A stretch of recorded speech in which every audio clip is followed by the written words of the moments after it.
kale kyasembyeyo nabeerako ewa Mike awo for some good time. Abaana be bombi babazadde wendya.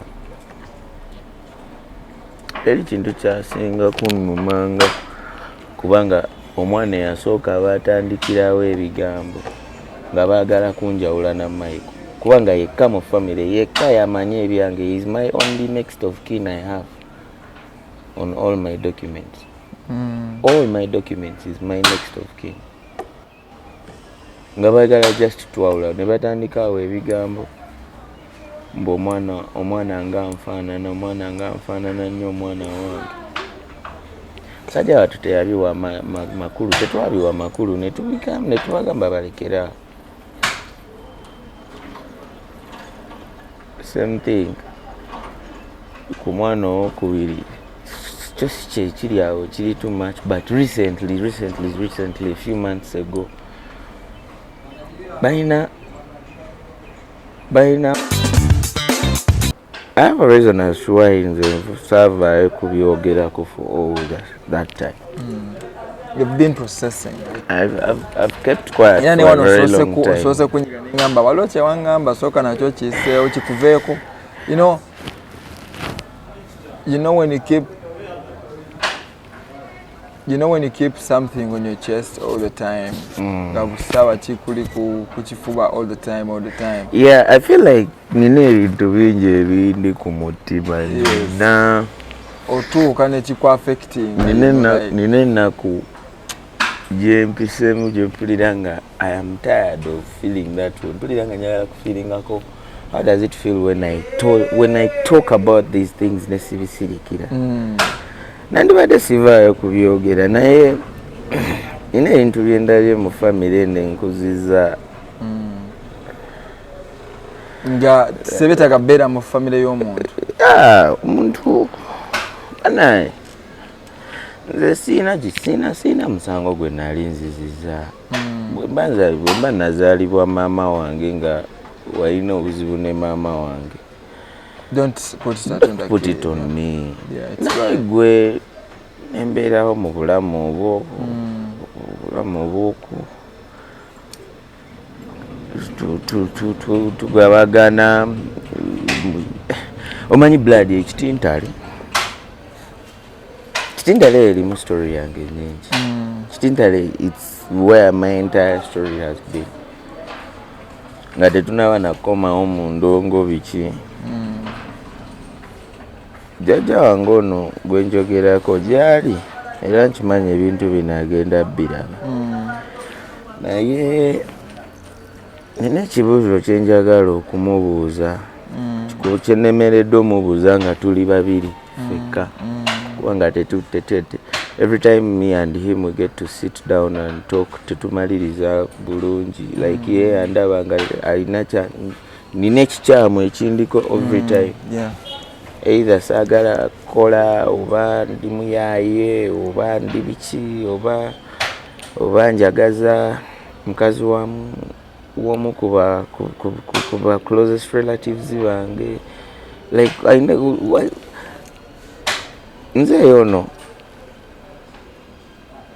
Mike onansonyiwa naye ebintu bino kambyogere ayina tebijja kusanyusa but it's okay.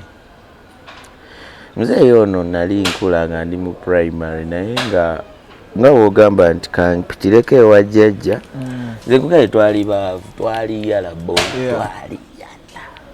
yala mama ge yali yala nnyo nga tusula mu kayumba kattaka nga tuba tugenda nkuba bweba etonye tulina otega ebikopo kutaasa bikyokugira. Seminti tetwali na seminti, kapeti twalina kapeti zino eza plastiki kati nga bakoona ettaka ne baligumiza ne baliteekako kapeti. Kati eyo kapeti nga yo kati mwongerezaako ku ezo kapeti. Nze nakula simanyi TV mpaka ndowooza gwe natandika okujja ewa jjajja oyo kubanga ye yalina mu kusente. naye nga nze radio gye nakula manyi yali ya battery nga mulina connecting nga tetulina n'amasannyalaze mulina connecting nga radio ya battery mwakamuwuliriza ku radio obulamu nze bwenkuliddemu sijja kulima nti nze nkulidde wampa so negomba nnyo okukyalira amaka g'omwami oba jjajja wange kubanga jjajja wange omukazi yali azaala mama wange yaddala ddala mwana ono kyali nga buli baba baŋŋamba nga buli lwe ŋŋendayo nvudde ku ssomero P5 you leave that school nogakampitireeko wa jjajja wange jjajja wange yali afumba emmere yakabi nga kampitireyo ndye ku kamere naye ng'oyitirayo kulya ku kamere ne bamukubira essimu ne bamugamba jjajja omusajja agenda ssulawo leero ajja boyi ng'olina okwanguwa okulya akamere oyitemu myayita kusangawo nga sometimes oba oli awo ogenda okulaba emmotoka etuuse otudde oli mu kulya mmere nagamba gwe okola ki wano saakugobaawo saakugamba nti sikwagalawo wano tambula ogende nosituka n'emmere n'ogivaako n'otambula n'ogenda nobeera awo ne bamukubira essimu ne bakubira essimu ne bagamba ajja najja lumu namubuuza naye muzeeyi lwaki buli lwojja wano ngobaganya nangamba gwe sikwagala wano kubanga maama wo yagamba okumpa obutwa because I think because of stepfather daughter relationships balinamu obuzibu yes stepfather daughter relationship balinamu issues zaabwe sebo nagamba maama wange yamugamba ajjamu obutwa kati nze nkuze obwongo bwange nebuuza ekibuuzo kino era muzeeyi bwoba olina ansi eyo bambi mbadde nsaba ompite tutuule tulabe oba nsobola ogimanya nze maama wange bwe yakugamba yafa emyaka 15 emabega 14 emabega ekitegeera maama wange yafa emyaka 14 emabega naye ng'ebintu tebyakyukamu kungobaganya ne kusigala nga kwekumu bintu ne bisigala nga bye bimu kumboolaboola kunjogerera mafuukule naye ng'ate ne mu family mulimu abaana abatali perfect just because nze nakyuzinga ndongooba kitegeera naye newebuuza okay maama bw'aba yakusuubiza okukuwa obutwa nze sijja kukuwa butwa ate nze nali nkwegomba nnyo nga jjajja wange kubanga you had a life I admire nankeera kumakya ne feelinga proud okubeera nga nkuyita jjajja but ekintu ekyo kyatuka ne kintama era sikyamuyita jjajja nze muyita muzeeyi sikuyita muzeeyi kubanga mwana cowboy yangoba omanyi okungoba yangoba nga nkyasoma primary atugiramu awo ati awo okubanga ntegeeramu kubanga anziririramu kaawo nga maama wange amaze okujjamu maama lwe yafa nandekaawo ndowooza mbeeraawo naye era kyandesaawo because nali ndabirira jjajja wange kubanga yafuna stroke yamukuba tasobola kutuula tasobola kutambula tasobola kweyamba so nze yali amuyamba so I should also let you know this oba muzeeyi kana kino kankibagambe bannaye nze maama wange yasooka n'alwala emyezi 2 blood nga simujjanjabyeko nga ndi mukujjanjaba jjajja wange mukyala w'oyo omwami kitegeera ngenda okugamba nti kati kanzijanjabe maama bagamba nti kati nsazeewo kangende nzijanjabe maama kolwo nga maama kaweddeyo maama teyasulawo yadde n'ennaku 2 blood kitegeera gomanyi guilty gyendi nayo nti osanga singa nandirabiridde mama wange keya yonna gye nateeka eno singa nagiteeka mu mama wange yandibadde naye sinze Katonda. So nobeerawo you've sacrificed enough naye ng'omuntu akugobaganya okitegeera. Blood nze mama wange yanfiira mu mukono gwati kino kifaananyi nkyakiina for the rest of my life. For the rest of my life mama wange mulaba buli lunaku nga mukutte mu ngalo zino nga somukago ogusembayo. I was not supposed to see that as a kid. Was it? Oyinkiina buli lunaku nze nsobola okugumuka nenekanga naye nga just mama wange olwamala okufa wayita emyaka 2 nga ndogootana muyita buli lunaku. Naye nina guilty eno egamba nti singa mama wange namujanjabako omwezi emyezi 2 gye yalwalira sanga yandibadde akyalimu. Naye nagisacrifice nga nendabiriramu maama we yamuzaala. In return whatever I got was to chase me away. Kungobaganya kunjogerera mafukule mwana. Kitegere. Some gentleman nze gwe nfukuze nga feeling proud okuyita jjajja wange. Boy mu lockdown wano obulamu bulina we bwanzimbirira ttaani. Obulamu bulina we bwanzimbirira blood. Ensi n'enkuba nga sikyalina kye nnina. Nengamba kanzireyo nina omuntu omu mu famire gwenkwatagana naye nnyo amuyita Michael. Yanvuga ku kawoshi zange yankolera biki oyo. Michael namugamba embeera egaanyi nangamba jangu ennyumba girekera togipangisa jangu. Nindandika obeera ne Michael. Omusajja olwamanya nti mbeera ne Michael because naye abeera kumpi naye. Natandika okungobaganyawo. Mbuze ni musajja mukulu nnyo okubeeraawo simanya biki n'atuukako n'okugamba Michael angobe oba sikyagenda mujjako ennyumba. I mean omuntu asitula guilt for 15 years asitula grudge ate nga muntu mukulu. Yes. Sikitegeera. Simanyi. I don't know nange ekyo ekibuzo kye njagala muzeeyi yanzirire kubanga muzeeyi ebiseera ebimu omuntu wabange yakugamba okukola ekintu maybe akigamba na mbusungu nga takitegeeza yavaawo. Now lwaki obonyaabonya omusaayi gwe kubanga recently covid one eno obulamu bwali butuufu tebuli oke.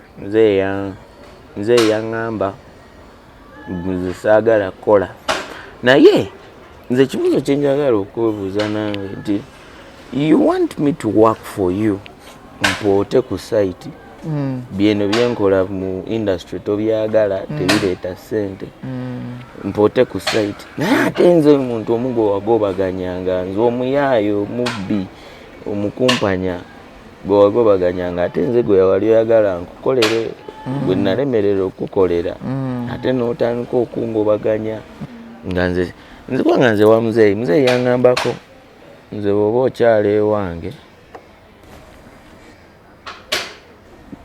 mu myezi 4 njagala okyalemu gumu. Jjajja bw'agamba nze sikyala wa jjajja wange era ngera bwe yakiŋŋamba nze mu mwaka ewuwe mu nnyumba nyingirayo mulundi gumu oba 2 ate nga Michael yankase nyingireyo naye nga nze saagala yingirayo. Mu covid wano nampita wabweru naŋŋamba sikwagala wano genda vaawo. Boyinaali naye nga wa Michael wa Michael maka ga Michael naliyala asiina ata nendandika osula mu mabaala awo nga nkeeseza mu bibaala naye ngaera olina okwebakamu olina okunoonya wewebaka ate poliisi nayo nga obulamu buganye paka lwe noonya chali wange bamuyita Joan Nakigudde kaganda kange ako namunoonya bakyali be bandabira from a distance ne bamugamba oyo mukwano gwo either agenda kufa oba mulwadde. That is how Wasa was looking. Boy nga kiganye nga tegugatta COVID yonna aba Douglas Lwanga balyoke bagambe bamatsi bali eri enjala ebaluma. Boy nga tebigatta nali seetegese kumanya ngeri gye nina kwandolinga mu ssente. Kubenge COVID ng'ejje yagwawo it was so. Joan nampita nintankobeera ne Joan naye nga jjajja gwe nkuze ndaba yangobye naye nga akimanyi siina gye nzira.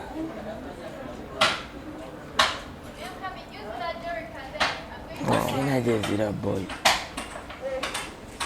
Paka lwe natuuka recently yambuuza nako nambuuza ku bantu abakola mu industry yange. Muntu kyalina ebizimbe muntu kigwe mmanyi nga alina ebizimbe mu Kampala wano nga mugagga kyategeeza industry teriimu ssente. Ekituufu kitali kiri nti industry yakulemezaamu bw'olemezaamu era okijjayo naye gwe toyinza kisuubira kijja mu myaka 5 ng'osanzemu abasajja bakimaze emyaka 15 naye tannakijjamu bulungi. Nze neewa obudde njige sobola okukola byenkola naye ekisinga okunnuma kwe kungobaganya okwo nti kale biri byonna kandi twandigambye byemabega naye ne mwono mu COVID it is so recent. Kale ekyasembyeyo nabeerako ewa Mike awo for some good time. Abaana be bombi babazadde wendi awo. Eri kintu kyasinga kunnumanga kubanga omwana eyasooka abatandikirawo ebigambo nga baagala kunjawula na Mike kubanga yekka mu family yekka yamanyi ebyange is my only next of kin I have on all my documents. All my documents is my next of kin. Nga baagala just twawula ne batandikawo ebigambo mbo omwana nga nfaanana nnyo omwana wange. Sajja watu teyabiwa makulu tetwabiwa makulu ne tubagamba balekera. Same thing ku mwana owokubiri just kiri awo kiri too much but recently a few months ago balina brother mulaguzi akozesa abakatoliki like he's Catholic naye he can forward nali ngenzeeyoko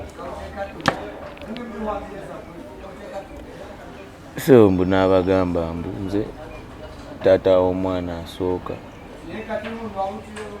kati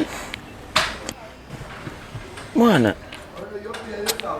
olaba blood Mike ambeereddewo okuva nga abantu bano bonna bangobaganya Mike n'alemezaamu nagaati beerawo kati nga nsiruwala nga nkola ekyobusiru ng'ekyo nga nzira ku mukazi we mbunjagala like kyokka ate ne muzeeyi mu kifo ky'okuteekinga time kale waakiri nampita nambuuza naye Stuart mulina kye mwali mukoze ne muka munno ndi muntu mukulu mbulira naddayo mu kusaakaanya ekigambo nti kituufu kirabika kituufu nze nagamba olaba nakugamba Michael yagenda okukola DNA nga abaana babe 99%. 99.99% baana babe DNA. Essaawa eno Michael temanyi tayagala njogera ebintu bino naye Michael nze neekyaye nkooye kimanyi kirungi ebulumi bwe nnina bonna obumanyi lwaki muzeeyi tannampita kumbuuza oba kuŋŋamba byavudde mu DNA nga bwe baadde babisaakaanya oba bwe baali babisaakaanya nze golaba nze nekweka ewange neneesala ku bantu boy lwakubanga nze abantu bannumiza ku mutima blood nze nina obulumi ku mutima disappointment y'abakyali bange disappointment ya family nze sirabanga ku taata wange sirabanga ku family yabwa taata wange basenga bange bakojjama nekyampalirizo banoonya wakiri njogere nabo manyi nti gye bali nga ndaba eno family engyesibyemu okitegeera nentuukako nembagamba we baba bankooye banfunire sente za tiketi ninye enyonyi ngende South Africa banejjeko noonye family yange ngifune mwana just ebibuuzo obeera nabingi ng'omuntu mwana naye nga tomanyi ngeri gye bagenda bikuddamu kubanga buli lw'obuuza bagamba oli story buli lw'obuuza bakuteekako story naye nga nange ndi muntu nina ebibuuzo byange gwe lwaki oba oyagala okukola nange naye nga ate at the same time tonjagala olabe nze yoyo buli mwana ajja avubukamu ng'amufunirayo akamotoka ng'amuwa n'ennyumba yamugamba topangisa. That's not what I was looking for. Naye bwe yampa ennyumba mukolere ate nga olw'okuba namugamba nkola kiro ng'ayagala emisana nansiibe nga ndi waka sikisobola gendako mu kibuga nga bwakubira ng'oli mu kibuga ng'awo olutalo wavuddewo waleseeyaani naye nga just nkola bwa caretaker tansanga ne balyoka banjogerera ebigambo nanjogerera nga nze bwensomba ebikazi ebikulu byebikoze bitya naye nga lwaki oba owuliriza ebigambo to that extent? Why would you? Nze sirina kyenakola sikulinaako buzibu ndi mwana nkuze mmanyi gwe wange gwe jjajjange mwe famire yange mwe bakojja bange basenga bange I will be honest with you, none of my mother's brothers or sisters know where I stay. Teri eno oba kubuulira bukyanga ntandika okupangisa nti Matsa abeera wa nti yali akubiddeko essimu nakugala jango ndage nze boy neesala ku bantu kubanga nina ennaku ku mutima gye sisobola kuta ogezaako kita bagamba you don't rely on your past. I think after talking these things out this time round ndowooza asanga nja kyesonyiwa nkite nga wali obaddeko n'ebintu nga tebisobola kuva ku mutima nga kyalubeerera paka kubanga enkovi ze ndina ziri permanent. How I felt, how each and every those people made me feel.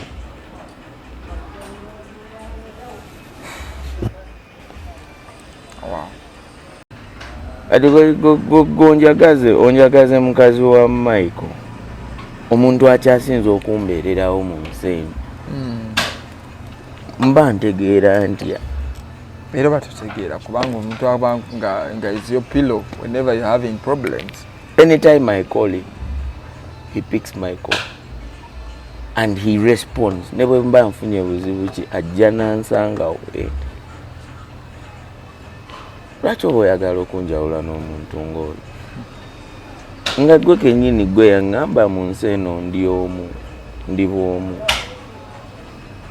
Muzeeyi yambuuzaako lumu kika kye okumanya muzeeyi namwagala ne famire ebange yambuuzaako lumu naŋŋamba noonya ekika nga tutandise okwogerako ebyo ebintu famire yange by then sigimanyi simanyi be baani nambuuzaako naŋŋamba noonya ekika ne mugamba nze sirina kika kirala kye ngenda londa Fumbe kubanga mu abankuzizza mmwe be mmanyi nangamba mpadde erinnya lya lumu naye ensonga gye yateekako okumpa erinnya lya lumu yannemesa erinnya yangamba nkuwadde erinnya lya lumu kubanga oli bwomu. To me it was a reminder that I am alone. So you had to let the name go. Saaliyagala erinnya. Nali manyi nsoba bajja kuŋŋamba nkuwadde Walusimbi, nkuwadde Sempala, nkuwadde lyani, afune kugaba anko bange. Gagamba gwe nkuwadde lino weeyagalira. Nampa nkuwadde lumu. Kati gano ompadde erinnya onnyaniriza mu kika kyammwe. Nonkolerawo ki? Still nosigala ng'ongobaganya. Ng'okijjanya. Wow.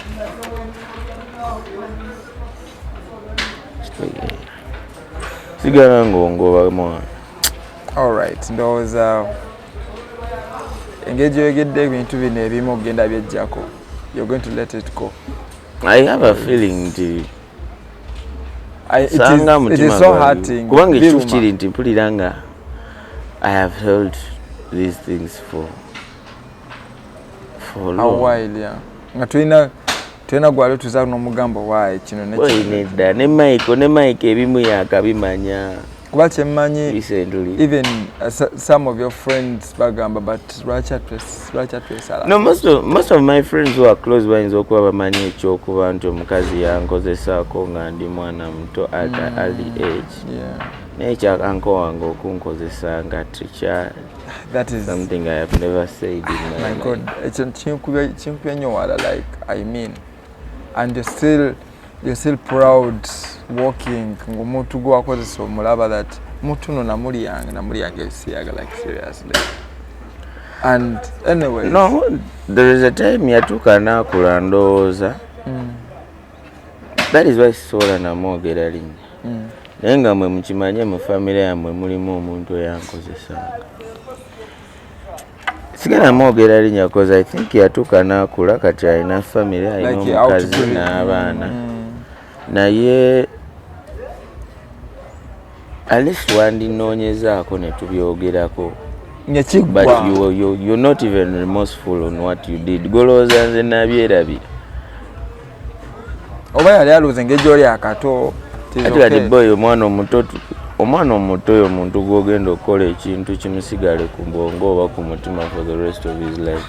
Naye ekyo kyo kyali kisusse ate. At least bwe nandikuzeemu wano yandiŋŋambye twogere tulabe. Kubanga ekyomukazi kiyinza obbeera, you know, but this one is, I mean. That is why our cowboy bonna mbalaba bulabi sibalinaako buzibu kasita you respect me. Basigadde mbala mukole byammwe naye nze tobindeetako mwana. Kubanga nze trauma yange gye nnina ojja kumaliriza otambudde ne kiright oba kireft hook ate ogamba omuyaaye yankubye. Naye nga tomanyi omuyaaye ono kiki. Anyways, kadooza ebyemabega byonna tubimazeeyo, right?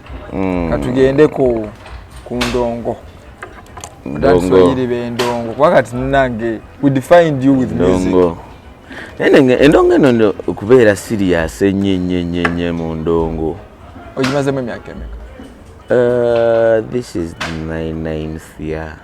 Emyaka 9? I think, yeah, it started 2015. Being serious? Yes. Not being serious, yes. Kati wetugatta giri gyonna gye watandika mu high school ozaabe. Kubanga nze nafulumanga nenzija nenjiriba mu bbaala nga nina okujja nze natolokanga ku ssomero nengenda nenkola mu bbaala nemmala nenzirayo. Wow. Nga nina okuyiriba nga kyo nkyagala. So kati omaze form 6, you have resigned from your job. Oyina ku kasente akawera ng'otandika oyiriba ku gundi ku blues. Nga natandika nasooka nenzimba akaroom. Nasooka nenzimba akaroom nenka renovating nenkateeka mu ceiling nenkateeka mu kitchen. Nenkateeka mu kitchen nenkateeka mu bathroom munda nenga kati wano wentandikira.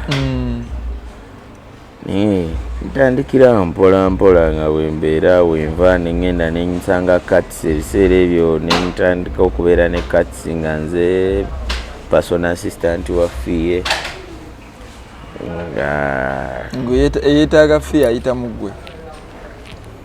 nze nakatamba era nga ne katamba sometimes bw'aba anoonya fee alina kkubira nze okumanya fee aliwa nga omanya nze kati nze alina fee n'ebiseera bali bakwita Mats era King Mats ebiseera ebyo nze yali MC Mats Reloaded erinnya lyokoza ku Facebook MC Mats Reloaded erinnya lyange nze Mafangu Stewart. So Mafangu bw'okwata MAT n'okwata Stewart n'ogisembeza n'okola S oba okoze Mats bwe yava kati MC kiri ekyakatamba nti MC ng'anja yabeera nga Kats ng'anze kaneeyita MC Mats. Reloaded waliwo cowboy wange bamuyita Bank Swagger. Kati ebiseera ebyo nga twakatandika okukozesa Facebook kati ng'owegombagomba obunyanya ebiseera bya zi cafe osasula ekiddo n'ogenda ku cafe n'otulayo for 20 minutes 30 minutes kati nga nze bwenfunamu akado ngenda ku cafe kati waliwo kyali wange yalina Facebook nga yabinjigiriza nga bamuyita Bank Swagger Reloaded. Kati akagambo ka Reloaded kanyumira nnyo togwamu you keep on reloading tosobola kuggwerera nga nze MC Mats Reloaded nafuna erinnya era bwe ntandika okugira erinnya kati awo nga oyingidde eggaali ya Kats oyingidde eggaali ya Katamba nga gwakwata amasimu gakwata ensawo ya fiye nze yatambulanga ne fiye nga nze bodyguard nga nvimba ate nno walinamu kaali aka security engeri gye bali kugundi kutidde nga nvimba nga toyinza muko era nga nze gojjo webuzemu abantu abandabako nga ndi mu kuggala fiye nga toyinza musanga olumala okuyimba kwata ku mukono tuyitemu buli gwensanga n'ekikono kikutomedde mpisaawo muyimbi wange fiye yanjagala nnyo because of the things I was doing. Fiye yanjagalira ddala nnyo so nempeera mu ndongaawo kati awo kwe kutandika okukola ku space nga bampa bbiya bampanga bbiya probation okusooka bampa bbiya okumala emyezi 3 nga ndi ku probation nga bampa bbiya 3 kati ngezo bbiya nze mu bugezi bwange nga waitress muwaako emu n'agitunda then nze nampa ekitwalo kati ngambala nti buli lunaku buli lwenzija eno nja kufunamu ekitwalo naye nga nvaawa Mutungo space yali wawali Amnesia waggulu waliwo club yali awo yali yashonga abachonga ngova Mutungo nojja engolusi ntambula nawo kati boba tebakimanyi mbu wetaaga transport anti boy olaba bw'oba otandika wano obeera very desperate offer yonna gye bakuwa oba obeera hungry okubeera owakabi offer yonna gye bakuwa olika nze kati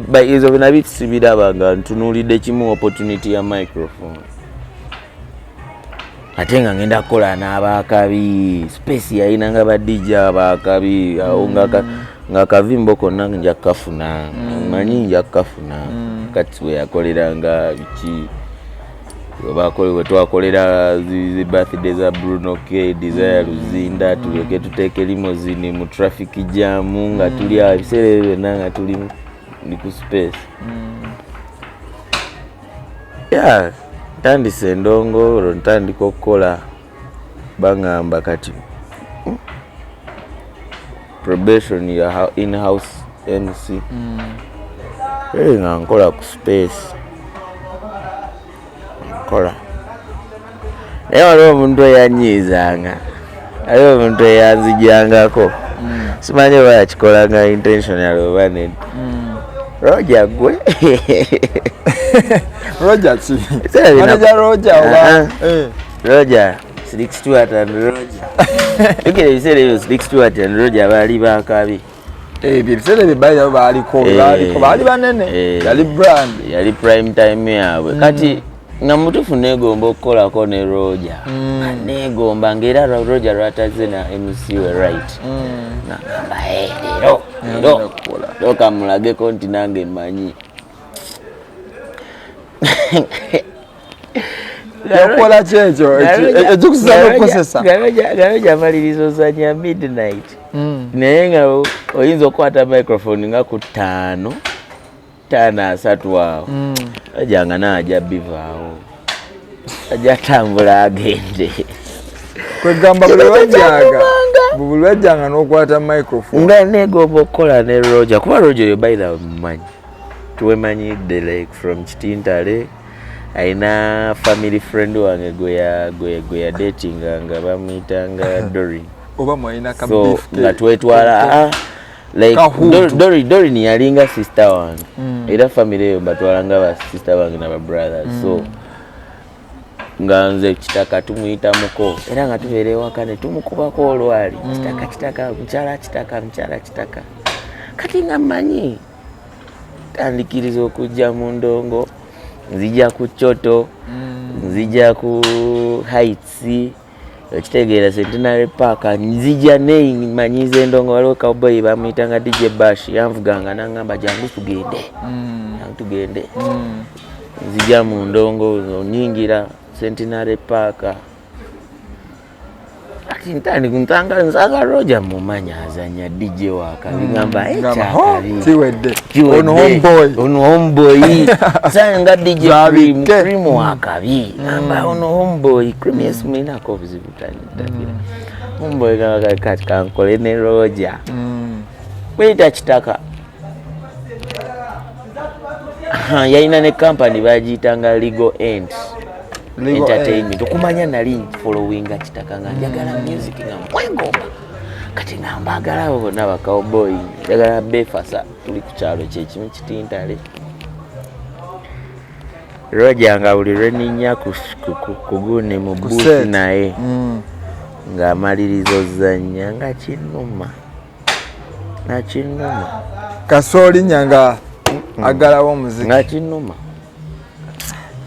ngani atayagala kola nakona Roger naye nga ate Stuart Mutanga bunaye Stuart ngandeka nenzanya era Slick ye yandekera ddala nenzanyanga nga newe ziba different kubanga kino sikyesibaako nti Roger yakikola once yakikola different occasions in different places nenkino tusinga sure genda okuwulira nga baŋŋamba teyakoma ku space n'ebifo ebirala overtime emyaka enigitambula ndo kuulira nga bagamba njogera nnyo ku microphone waliwo kagundi akaaliwo ebiseera bagamba obuzibu bwe nalina nti nali njogera nnyo ku microphone by then ebintu byenbumbu nga njogera nnyo susaawo so mu kifo kyo ky'okuŋŋamba nti kendeeza amuye nga nviira buviizi ate nga homeboy naye ate neebuuza edda baŋŋambanga nti njogera nnyo ku microphone kati be bayimbya naye ate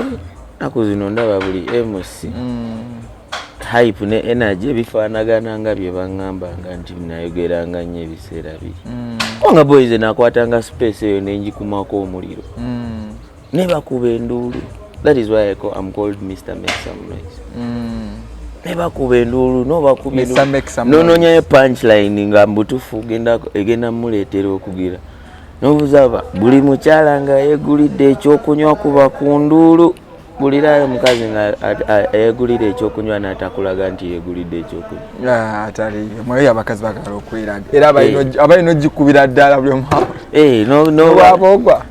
n'ogamba abasajja omukazi akuli okumpi bw'aba mulungi nnyo kuba ku nduulu omusajja akyali okumpi n'omukazi ng'ayagala kulya atalitya kuba nduulu abalina okuba enduulu okitegeera so nga I feel like byenkola nkola and I am appreciated because tebandimpadde mu bifo ng'ebyo nga siri waka naye nga kinuma lwaki Roger tampa chance kola yayevagi kuba enkokola naye ate munaye funny enough recently wano ku Siero twakola ffenna nakola bulungi ndowooza sikyogedde nti oba muyinako obuzibu just njagadde kaisa oba lwakuba gwe host yagamba anyway sina kyakola Kagai ke kanani night ne time nawe nakolera papo party zonna nze saakolako na Roger na Sneak Stewart naye nga negombanga nga mpulira energy gye nnina n'engeri gye bakolamu transition zaabwe bwe zigwa kuwunze mats nyinza obbayuzaamu bisatu. Oli ku space ofunye gundi ono Roger temuze kwata chichi bwaba ku space olwo kati ng'oddawa kati manyi kwakati ku space ongambye bakwa probation nemala emyezi 3 kati bama ne bakuretaininga bansigaza for some time era nensigala nga neshonga mubanja okyamubanja takuwanga era abo abaziina nsasule sazikolerera ate tizetagiramu eno time yakawoshi bikyampa mbanyemu ansigaza nenkolayo emyaka nga 2 naye teyali boss mubi. That is why nebwe yasigala nga alina sente zange search for akoljo. He wasn't a bad boss. Shonga is a good man. Shonga is a good man, I will tell you. Kati bisabi nibakolanga ku space. Wali era ngokyali gundi ewa fie. Obanga kati nali pie wa fie. Era ngemisana ronambera mu kuzogana na fie. Ekiro nengenda ku space nenkola. Era fie nga twawukana lwe tuba tetugenda kuyimba nga twawukana ndowooza kusaawa nga 4 tuba twawukanye. Nze nga ngenze kuyiriba nga onoonya katamba waali oba crafters oba wa nga tukwatagana kuba twalina okukola naye. Tukwatagana nga tulyoka tugenda tukola. Bwentyo gye na meeting era Ali Breezy. Okay. Awe mbadde nzija cause muyina that bonding y'abooluganda. Mukwatagana nnyo. Ali Breezy musajja muleke. Njegendereza enfuuzi eziwera. Musajja muleke oyo mwana. You are so connected. And why? I have never got in life someone in this industry gwe nyinza kugamba nti ambeereddewo nga Ali wambeereddewo ne kati teyatuukawa. I am mad because of Ali Breezy. Yes, fact. Yeah. The boy omuntu yenna yali ankoledde ekirungi boy sigenda kwerabira. Ate nze nsaba busabi Katonda mpe. Sigamba nti wankolera mbu oba nnina okusasula naye nsaba busabi Katonda mpe. Boy ze mwenna njabba.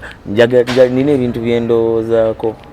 Nga mutufu nandi kikoze singa mbadde ninamu amajagawe. Ali ambeereddewo boy. Omanyi gigi zange zonna 80% of all my gigs zengoze entirely okuva rena jam industry. Ali Breezy zinamu omukono. Era yabagamba nze nina MC wange King Mats. Nina MC wange King Mats. Nina MC wange King Mats. Tutambula bwe tutemyaka gyonna.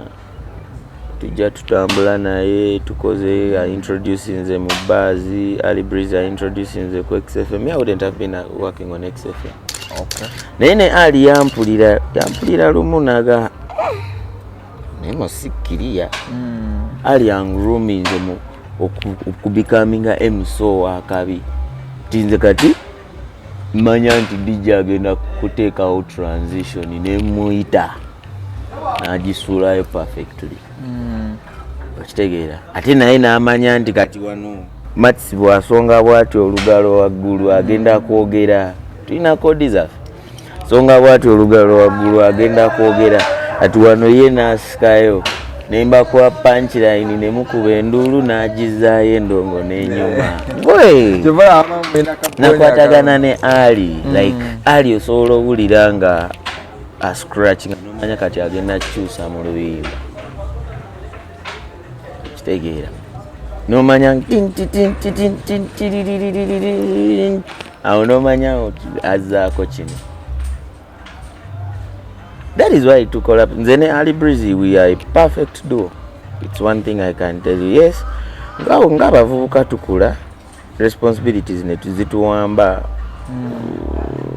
mwesanga nga temukyakola byonna bibisinga bye mukola naye nga mbakyali bange basijja ku kido. Ali tasobola kunva ku kido, Michael tasobola kunva ku kido. Ali ambeereddewo mu industry eno teri muntu anyambye nga Ali Breeze. Katsa anyambye, Katsa ampadde contacts, Katsa ampadde connections, Katsa introducing them before n'abantu, but Ali anfunidde emirimu. So that's the difference. To put my career into experience. Stage enene, nkubye stage enene, countrywide boys entambudde ne Ali oyo tutambudde kumpi Uganda gimalako. Gulu, Ajumani simutwalangayo. Gulu, Lira, Soroti, Arua, Mbalala, Fort Poto, Komawe, Nohoima, wa boy. Ate n'ogattako neekuba nga nze yali official MC wa Purple Party. So nagenda kubanga tours ez'enjawulo. So ng'ogenda okukubayo ne Ali Breeze nga bakumanyi okuba ku Purple Party. Ate ng'okuba ne Ali Breeze ate n'ofuna obeera wakabi nnyo okusinga. Naye nga munaye nze nali simanyi nti ndi wakabi. Edali simanyi nti ndi wakabi naye boy nategedde.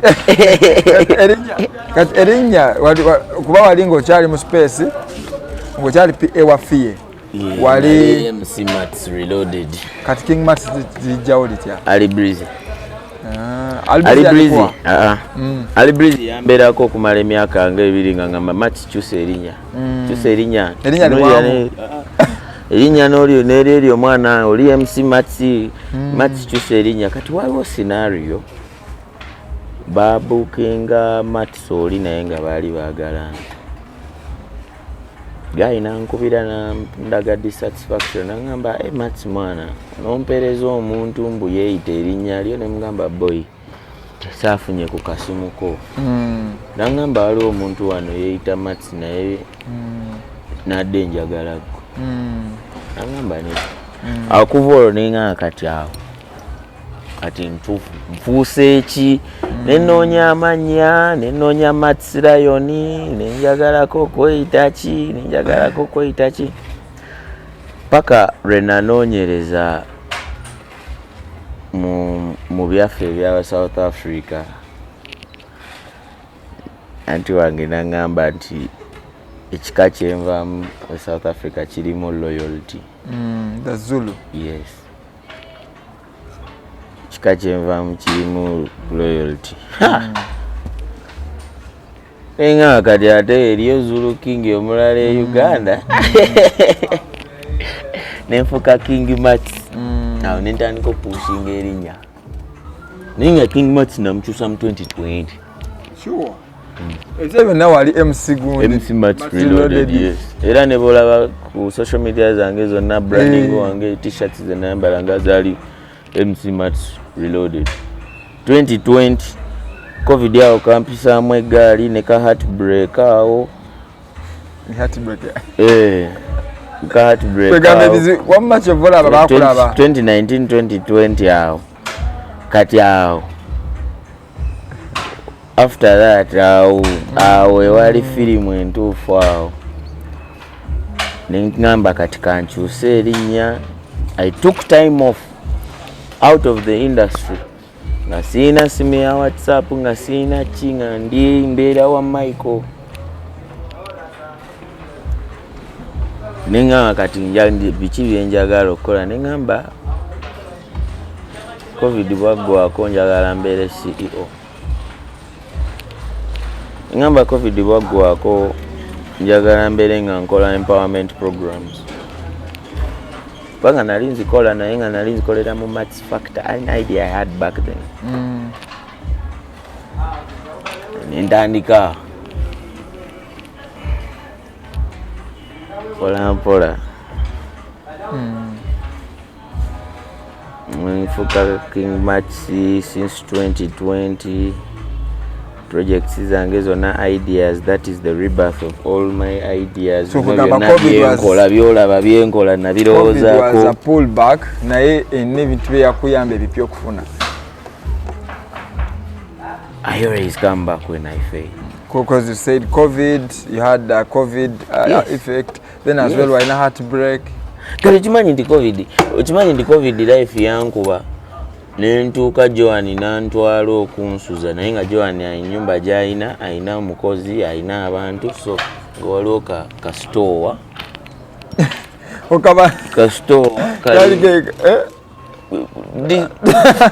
footing asatu olaba omufaliso ogusembayo okuba omutono gwe bakungulinga nga yebase kuno ku tayiro nga bwembuyiwa naye ngaera still kyekyaliwo kyenalina faliso ogwo nga kwensula kasitowa wako nga n'olugi terweggala